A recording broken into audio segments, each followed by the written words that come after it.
New Zealand cinema can refer to films made by New Zealand-based production companies in New Zealand. However, it may also refer to films made about New Zealand by filmmakers from other countries. In addition, due to the relatively small size of its film industry, many New Zealand-made films are co-productions with companies based in other nations.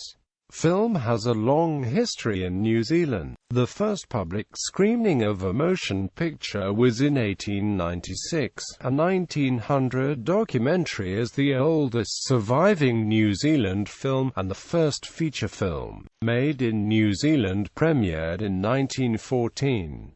However, although there was a small-scale industry during the 1920s–1960s, it wasn't until the 1970s that New Zealand-made films were able to attract large-scale audiences. For the 1990s onward, a steady flow on New Zealand-made films have had international success, including both those with local funding and themes, and those such as the Lord of the Rings trilogy, made with Hollywood money. Defining New Zealand film. In October 1978, the New Zealand Film Commission was formalised by Parliament under the Third National Government. The functions of the Commission under Section 17 of the New Zealand Film Commission Act 1978 were to encourage and assist in the making, promotion, distribution and exhibition of films, encourage and promote cohesion with NZ film industry, encourage and promote maintenance of films in archives.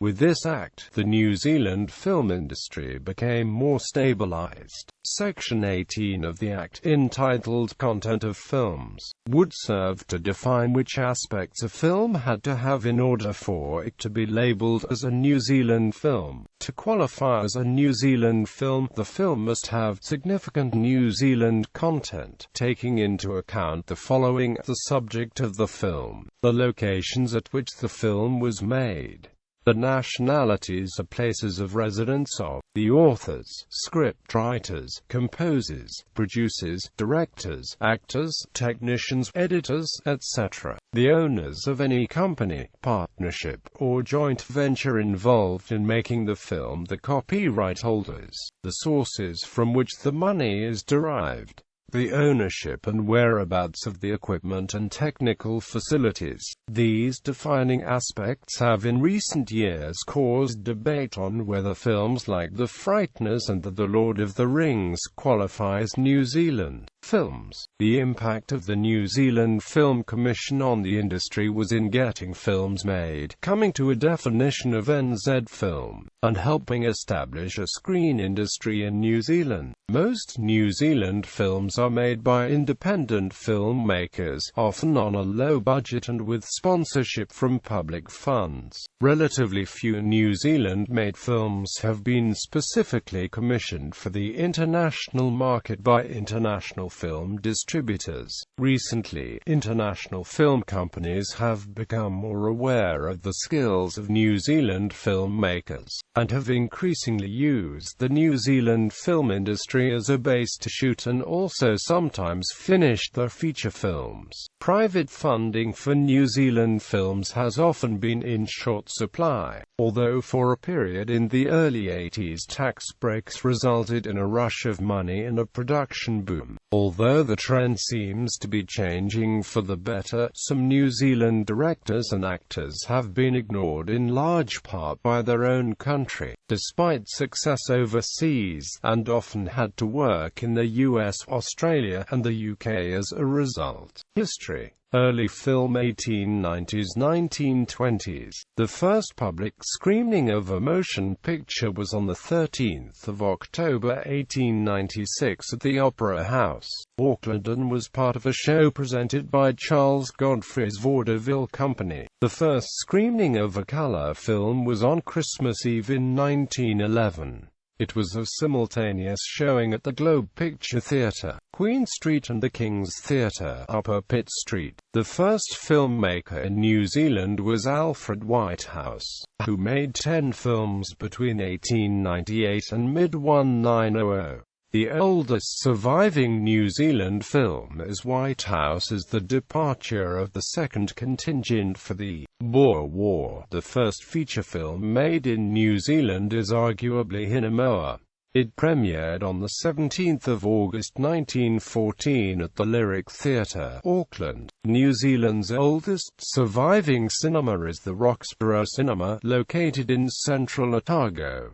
It was opened on the 11th of December 1897 and is still open. The classical era 1920s-1960s New Zealand film was a small-scale industry during the 1920s-1960s. During the 1920s and 1930s, director Rudel Hayward made a number of feature films on New Zealand themes. Rewire's Last Stand was probably his best, but little of this 1925 film survives. The film was remade with sound in 1940. Independent filmmaker John O'Shea was active from 1940 to 1970 making New Zealand cinema his company. Pacific Films produced numerous short films as well as the 3 New Zealand feature films made in that period: Broken Barrier with Roger Miriams, Runaway, and Don't Let It Get You. However, during this period, most New Zealand-made films were documentaries. The National Film Unit was a government-funded producer of short films, documentaries, and publicity material. This is New Zealand. A short film made for the World Expo in 1970 was extremely popular there and subsequently screened in New Zealand cinemas, to much public acclaim. It used 3 projectors onto a wide screen and was restored in 2004-05 and later re-released. Establishment of the New Zealand Film Commission 1970s and 1980s. In 1978, the New Zealand Film Commission was established to fund the production of New Zealand cinema films. Its aim was to encourage and promote the national film industry, and a number of film projects have been funded by the Commission. One of the first New Zealand films to attract large-scale audiences at home was Sleeping Dogs, directed by Roger Donaldson in 1977. A dark political action thriller that portrays the reaction of one man to the formation of a totalitarian government, and subsequent guerrilla war in New Zealand. It introduced Sam Neill as a leading actor. The imagery of large-scale civil conflict and government repression was seen only a few years later when the 1981 Springbok tour caused nationwide protests and police response. Sleeping Dogs was also notable for being the first full-length 35mm feature film made entirely by a New Zealand production crew. Before then, feature films such as 1973's Rangi's Catch had been filmed and set in New Zealand, but were still produced and directed by foreign crews. 1981 saw the release of the road film Goodbye Pork Pie, which made $1.5 million. Director Jeff Murphy was lured away by Hollywood, but he made 2 other key New Zealand films, UTU, about the land wars of the 1860s, and The Quiet Earth, of science fiction film. Both films featured Bruno Lawrence, who became a film star in the country. Melanie Reid was the first woman to write and direct a New Zealand feature film with the 1984 thriller Trial Run. In 1987, Barry Barclay's film Ngāti, screenplay by Tama Poata and starring veteran actor Waikuki Ka, was released to critical acclaim and some box office success. Ngāti is recognized as the first feature film to be written and directed by a member of the Maori. Mirata Mita was the first Maori woman to write and direct a dramatic feature film, when she directed Maori in 1988. An accomplished documentary filmmaker, Mita made landmark documentaries including Bastion Point, Day 507, a film about the Nati Fatwa in 1980, and Patu, in 1983, a film about the controversial and violent anti-apartheid protests during the 1981 Springboks rugby tour from South Africa. During the late 1980s, a trend developed that saw the reinvention of the New Zealand short film, such as Alison McLean's short film Kitchen Sink. Instead of trying to be short features focused on dialogue and character, the new shorts tried instead to push the envelope in terms of visual design and cinematic language. The result saw an explosion of visually rich and compelling works that seemed to aspire more to the best of European cinema than the mainstay of Hollywood fare. Key examples of these New Zealand short films are The Lounge Bar, Kitchen Sink, A Little Death, Stroke, La Vie en Rose, A Game with No Rules, Eau de la Vie, Otama E.T., which won the Silver Lion Best Short Film at the Venice Film Festival, and Two Cars, One Night, which was nominated Best Short Film at the Academy Awards. International breakthrough 1990s–2005. The early 1990s saw New Zealand film gain international recognition, most obviously with Jane Campion's The Piano, which won 3 Academy Awards. Peter Jackson's Heavenly Creatures and Lee Tamahori's Once Were a Warriors also gained international critical acclaim and high grosses in a number of countries. The first 2 examples showed an increasing tendency for New Zealand films to be partially or completely overseas funded, and also star non-New Zealand actors. This did not stop the migration of New Zealand talent to the United States. Tamahori, Melanie Linsky of Heavenly Creatures, and Canadian-born piano star Anna Paquin are now all primarily based in America, and some of the Warriors cast also found work there. A notable exception to the migration tendency is Peter Jackson, who has continued to make films in New Zealand. Jackson's career began with low-budget comedy movies, such as Bad Taste and Meet the Feebles. He gradually became noticed by Hollywood, and directed the phenomenally successful The Lord of the Rings films. Although made with mainly American money and a primarily international cast, Jackson filmed the movies in New Zealand, using a largely Kiwi production crew, helping create an enormous skill base in the New Zealand film industry. This has led to a number of prominent Hollywood films being made in New Zealand, with major international productions not only filming but also using the various post-production facilities and special effects companies on offer. The resulting films include The Last Samurai and The Chronicles of Narnia, The Lion, the Witch and the Wardrobe. While the funding for these movies is largely American, it has helped New Zealand film studios and filmmakers develop the skills and improve the facilities. The audiences of Bollywood fell in love with New Zealand after the super-hit movie K.O.N.A.A.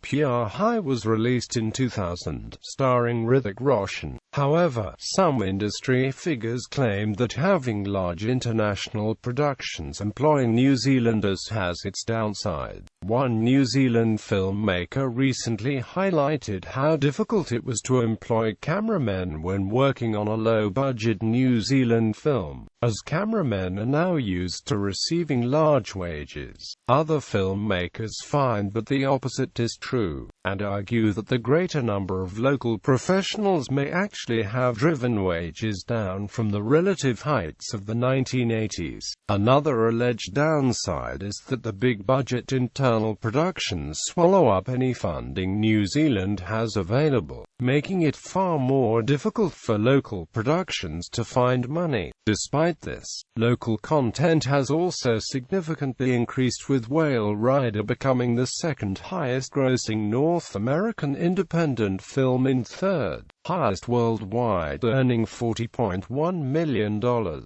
Other notable films include In My Father's Den and The World's Fastest Indian. Both films have done very well at the New Zealand box office, with The World's Fastest Indian beating the record held by Once Were Warriors to become the highest-grossing New Zealand film at the domestic box office, taking in over $6.5 million.